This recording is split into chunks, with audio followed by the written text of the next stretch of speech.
বন্ধুরা, আজকে কালী পুজো, একটা নতুন দিন আপনাদের সাথে চলে এলাম আজকের দিনটা শেয়ার করার জন্য। তো এই যে আমাদের কালী পুজোর প্যান্ডেল হয়ে গেছে গ্রাউন্ড ফ্লোরে। তো এই যে কালী পুজোর সব জোগাড় করা রয়েছে এখানে। এই ঘরে টেবিল আছে, এখানে কি কি আছে আমি ঠিক জানি না। ফ্যান দেবে, আর এই যে বেদি, মায়ের বেদি, এখানে মাকে বসানো হবে। খুলে আসো। তো চলুন আজকের দিনটা আপনাদের সঙ্গে আমি শেয়ার করি। তো কালী পুজোর ব্লগটা দু পার্টে আসবে, সেটা আজকে কিছুটা আমি শেয়ার করব আর আমি পড়িয়ে দেবো, তুমি বসানো হয়ে যাক তারপর। তো এই যে মা এসে গেছে, বাড়ির পাশেই একটি ছেলে মূর্তি বানায়, খুব সুন্দর মূর্তি বানায়। তো সেই মূর্তিটা বানিয়েছে, সে বলেছিল মাকে কীরকম সাজাতে হবে। তো আমি বলেছিলাম তোমার যেরকম ভালো লাগে তুমি সেইভাবে সুন্দর করে সাজিয়ে দাও। আরও এত সুন্দর করে সাজিয়েছে, পুরো লাল একটা বেনারসি পরিয়েছে, তারপরে শোলার কাজ দিয়ে সাজিয়েছে, অপূর্ব সুন্দর সাজিয়েছে। আমার ভীষণ পছন্দ হয়েছে। আর এই যে মা বরণ করে নিচ্ছে ঠাকুরকে, ঠাকুর যখন প্রবেশ করলো ঘরে তখন মা বরণ করে নিচ্ছে, পান দিয়ে বরণ করছে। আর আমার মাসি আছে সঙ্গে, মাসিও বরণ করছে। তো মা অতটা নিয়ম জানে না, তো মাসি বলে বলে দিচ্ছিল কি কি করতে হবে, তো মা সেইভাবেই করছিল। আমাদের এই ঘরটায় নিচে পাখা ছিল না, সিলিং ফ্যান। তো এখানে স্ট্যান্ড ফ্যান বড় ভাড়া করা হয়েছিল। তো সেটা এত জোরে বাজছিল, ওটার সাউন্ডটা এতটাই বাজে আসছিল যে আমি অরিজিনাল সাউন্ডটা ইউজ করতে পারিনি। তো সেই জন্যই আমি এখানে ভয়েস ওভার দিচ্ছি। আর এই যে মা যা দিয়ে বরণ করতে হয়, আমি ঠিক জানি না কি কি দিয়ে বরণ করতে হয়, দুবো ঘাস আরও ধান তিল কি থাকে আমি ঠিক জানি না। তো সেগুলোই দিয়ে মা বরণ করে নিচ্ছিল, মাকে মিষ্টি খাইয়ে দিচ্ছিল। তো সাথে আমার দুই মাসিও ছিল, মাসিরাও খুব সাহায্য করেছে মাকে, কি কি নিয়ম কিভাবে কি করতে হবে সেইগুলো সব মাকে বলে দিচ্ছিল। আর এই যে বরণ করে নিচ্ছে। মাকে কেমন দেখতে লাগছে আপনারা অবশ্যই জানাবেন কমেন্ট বক্সে।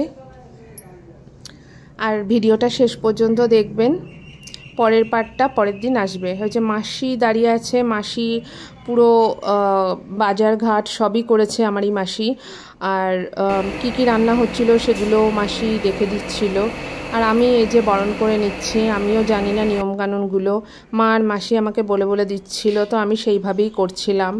তো পান দিয়ে বরণ করে নিয়েছিলাম, তারপরে আমি যা রাখা ছিল দূর্বা ওই সব দিয়েও বরণ করছিলাম, তারপরে প্রদীপ দেখাচ্ছিলাম। তো সেইভাবেই আমি বরণ করে নিচ্ছি। তো আমি এই যে বরণ করে নিচ্ছি, মা আর মাসি কাছেই দাঁড়িয়েছিল, মা আর মাসি আমাকে বলে বলে দিচ্ছিল আমি কিভাবে করব বরণটা।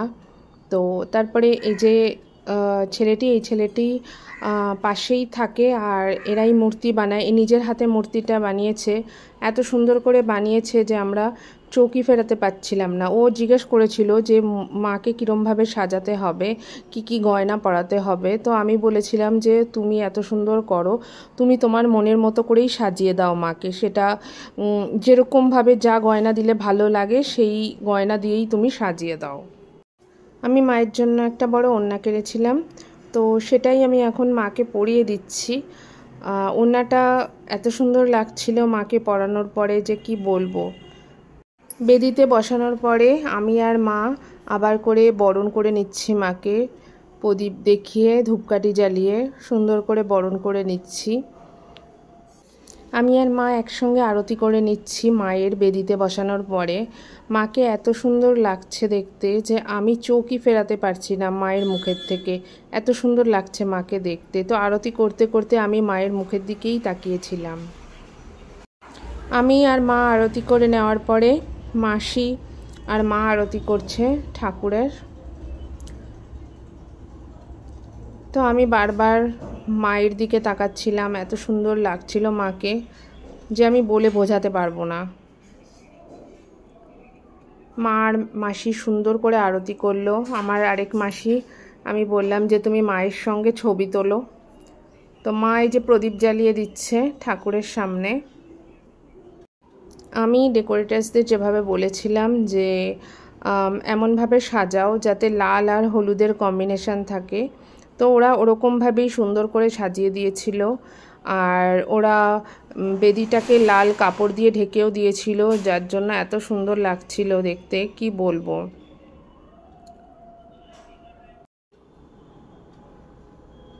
তো এই যে ঠাকুরমশাই সন্ধেবেলা এসে গেছে এবং এক দিদি সাহায্য করে দিচ্ছে, পুজোর জোগাড় করে দিচ্ছিল। আর এই যে রান্না হচ্ছে, ভোগ রান্না হচ্ছে বারান্দায়। তো এই যে ভোগের সব কিছু জোগাড়জান্তি হচ্ছে, তো রান্নাও শুরু হয়ে গেছে। তো আমি এখন কি রান্না হচ্ছে সেটা আমি জানি না, মনে হয় আলুর দম হচ্ছিল আর তারপরে পনির। তো আমি ঠিক বলতে পারবো না এখন কি কি রান্না হচ্ছে, পরে আমি আপনাদের সাথে মেনুটা শেয়ার করে দেব। তো এই যে পুজোর জোগাড় করছে, ঠাকুরমশাই সব সাজিয়ে নিচ্ছে। আর ওপরে এই যে মা আর মাসি মিলে মায়ের ভোগ রান্না করছে। তো ভোগে বানানো হয়েছে পায়েস, পরমান্ন, তারপরে হবে 5 রকম ভাজা, 5 রকম ভাজা, আর হবে লুচি আর সুজি। আর এই যে মা ময়দাটা দিয়ে দিচ্ছে, মাসি ময়দাটা মেখে নিচ্ছে। আমি ভেবেছিলাম যে করব, কিন্তু যেহেতু আমার অফিস চলছে আমি ভোগ রান্নাটা করতে পারলাম না। আর এই যে ভাজাগুলো হয়ে যাচ্ছে, 5 ভাজা, এই যে দেখুন। তো বন্ধুরা জানাবেন আজকের ব্লগটা কেমন লাগলো আপনাদের। আর আমি এই যে অফিস করতে করতে বোনের সঙ্গে একটু জুস খেয়ে নিচ্ছিলাম। তো বোন আর আমি একটু তার সঙ্গে সাজগোজও করছিলাম বসে বসে। তো আজকের ব্লগটা ভালো লাগলে আপনারা একটা লাইক আর সাবস্ক্রাইব করে দেবেন। ঠিক আছে বন্ধুরা, আমি এবার অফিস করে নিই আর পুজোর ব্লগটাও আসবে।